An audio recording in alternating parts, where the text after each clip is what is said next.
Finally Shah हुए surrender. चिट्ठी बिरला को सौंप दी, क्या इस्तीफा दे दिया? संसद के अंदर जब विपक्ष लगातार सवाल उठा रहा हो, छात्र आंदोलन को लेकर सरकार पर दबाव बढ़ा रहा हो और गृह मंत्री अमित शाह के सदन में आने को लेकर सियासी बयानबाजी तेज हो, तभी अचानक एक ऐसी चिट्ठी सामने आती है जिसने पूरे राजनीतिक माहौल को गरमा दिया। चिट्ठी सीधे लोकसभा स्पीकर ओम बिरला के नाम और चिट्ठी अमित शाह की तरफ से बिरला को। आखिर ऐसी कौन सी चिट्ठी सौंप दी अमित शाह ने जिसने संसद की सियासी को गरमा दिया? चिट्ठी में ऐसा क्या लिखा है? इस्तीफा, सफाई या फिर विपक्ष को खुली चुनौती? नमस्कार, मैं हूं आपके साथ उन्नति खोटियाल और आप देख रहे हैं पीआर। आइए जानते हैं कि आखिर इस चिट्ठी में क्या है। ये चिट्ठी देखें। चिट्ठी में अमित शाह की तरफ से कहा गया कि विपक्ष से चर्चा कीजिए, आपसी सहमति से समय तय कीजिए और मुझे मौका दीजिए। मैं सदन में मौजूद रहूंगा, चर्चा में हिस्सा लूंगा और विपक्ष के सभी सवालों का जवाब देने के लिए तैयार हूं। इसी बीच बड़ी हेडलाइन आ रही है, आप देखिए।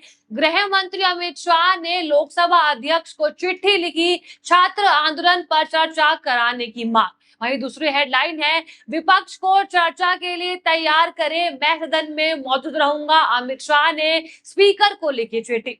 अब सवाल यह है कि आखिर ऐसा क्या हुआ कि जो सरकार और विपक्ष के बीच संसद में लगातार टकराव दिखाई दे रहा था, उसी के बीच अमित शाह को खुद आगे आकर चर्चा की मांग करनी पड़ी। क्या विपक्ष का दबाव का असर हुआ है? क्या अमित शाह ने आखिरकार सदन में आने का फैसला कर लिया?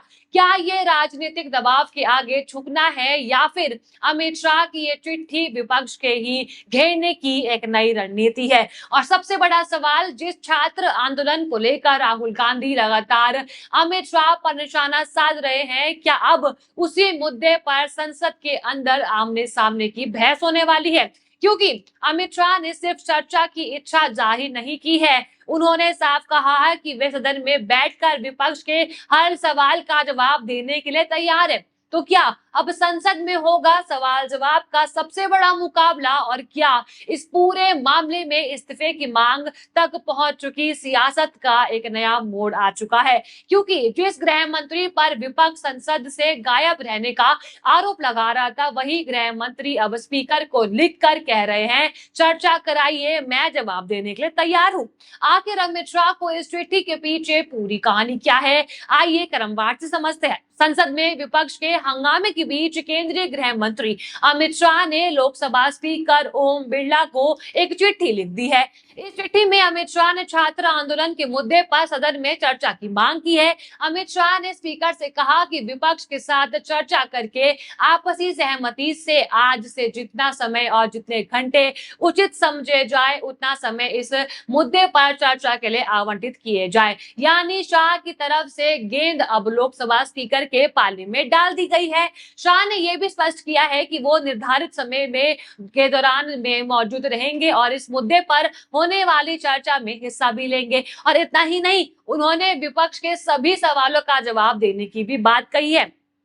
अब देखिए, इस एक लाइन को समझना बेहद जरूरी है कि मैं विपक्ष के सभी प्रश्नों का उत्तर देने के लिए तैयार हूं। देखिए, राजनीतिक तौर पर इसका मतलब यही है कि सरकार अब छात्र आंदोलन के मुद्दे पर संसद के भीतर सीधे बहस से पीछे हटती हुई नजर नहीं आ रही है। अमित शाह ने अपनी चिट्ठी में लोकतंत्र और लोकतांत्रिक संस्थाओं में अपने विश्वास की बात भी कही है। उन्होंने कहा कि लोकतंत्र में चर्चा और संवाद के जरिए ही समाधान निकलता है। यानी अमित शाह की तरफ से ये संदेश देने की कोशिश की गई है कि सरकार संसद में चर्चा के लिए तैयार है और अगर विपक्ष सवाल पूछना चाहता है तो वो जवाब देने के लिए भी तैयार है।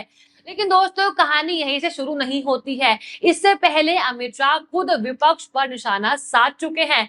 अमित शाह ने विपक्ष सांसदों पर संसद की कार्रवाई को सुचारू रूप से नहीं चलने देने का आरोप लगाया था। उनका कहना था कि संसद का सत्र शुरू होने के बाद से वो नियमित रूप से संसद आ रहे हैं और अपने कक्ष में बैठ रहे हैं, लेकिन विपक्ष दोनों सदनों की कार्रवाई नहीं चलने दे रहा है। शाह ने सवाल उठाया कि अगर सदन की कार्रवाई ही नहीं चलने दी जा रही है तो किसी के अंदर जाकर बैठने का क्या मतलब है? यानी उस वक्त अमित शाह शाह का तर्क था कि सरकार चर्चा के लिए तैयार है, लेकिन विपक्ष सदन चलने नहीं दे रहा है।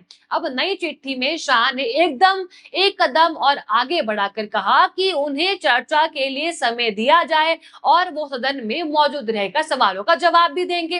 और यही वजह है कि इस चिट्ठी को लेकर राजनीतिक हलकों में चर्चा तेज हो चुकी है। अब हम आते हैं उस मुद्दे पर जिसे लेकर पूरा विवाद खड़ा हुआ है, छात्र आंदोलन।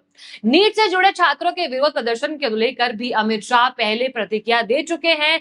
उन्होंने कहा था कि संसदीय कार्य मंत्री किरण रिजिजू पहले ही स्पष्ट कर चुके हैं कि सरकार नीट से जुड़े छात्रों के विरोध प्रदर्शन के सभी पहलुओं पर चर्चा के लिए तैयार है। लेकिन शाह का आरोप था कि विपक्ष चर्चा ही नहीं होने देना चाहता है।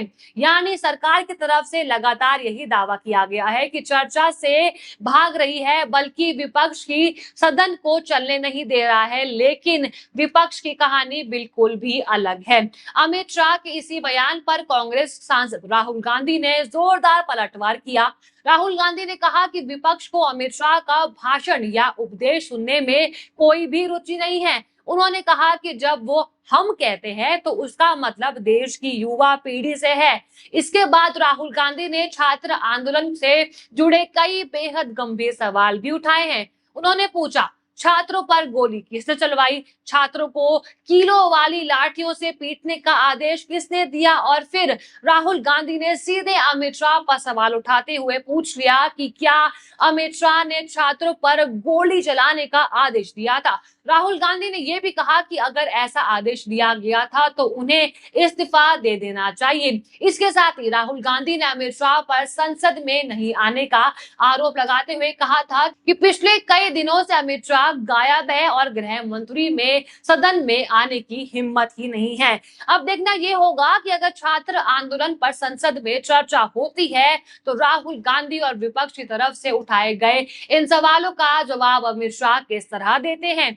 एक तरफ विपक्ष है जो छात्र आंदोलन को लेकर सरकार से जवाब मांग रहा है तो और अमित शाह के इस्तीफे की मांग भी लगातार उठा रहा है, तो दूसरी ही तरफ गृह मंत्री अमित शाह है जो अब खुद कह रहे हैं कि उन्हें चर्चा का मौका दिया जाए और वो विपक्ष के सवालों का जवाब देने के लिए तैयार है। मतलब साफ है, अगर स्पीकर की ओर से चर्चा के लिए समय तय होता है और सदन में बहस होती है तो ये मुद्दा सिर्फ छात्रों तक सीमित नहीं रहेगा। इसमें सरकार की भूमिका, पुलिस कार्रवाई, छात्रों की सुरक्षा, नीट से जुड़े सवाल और विपक्ष के आरोप सब कुछ सदन में पटल पर आ सकते हैं। और सबसे दिलचस्प बात ये होगी कि क्या विपक्ष अमित शाह से वही सवाल सीधे सदन में पूछेगा जो अब तक सार्वजनिक मंचों पर पूछे जा रहे थे? क्या राहुल गांधी या दूसरे विपक्षी नेता अमित शाह के सामने सीधे जवाब मांगेंगे और क्या अमित शाह उन आरोपों का विस्तार से जवाब दे पाएंगे? अब आगे की नजर लोकसभा स्पीकर ओम बिरला पर है। क्या विपक्ष और सरकार के बीच सहमति बनती है? क्या छात्र आंदोलन पर संसद में लंबी चर्चा होती है? और सबसे अहम, क्या अमित शाह उन तमाम आरोपों का जवाब दे पाएंगे जिन्हें लेकर पिछले कई दिनों से सियासी संग्राम जारी है? फिलहाल इतना जरूर है कि संसद का ये मुद्दा अब और गर्म होने वाला है, क्योंकि एक तरफ विपक्ष के आरोप है तो दूसरी तरफ अमित शाह की चुनौती भी है। चर्चा कराइए, मैं जवाब देने के लिए तैयार हूं। अब देखना यह होगा कि संसद में ये बहस किस नतीजे पर पहुंचती है। अब गेंद स्पीकर के पाले में है और अगला बड़ा राजनीतिक मुकाबला शायद संसद के अंदर ही देखने को मिल सकता है। आपकी इस पूरे विषय में क्या राय है, हमें कमेंट में जरूर बताएगा।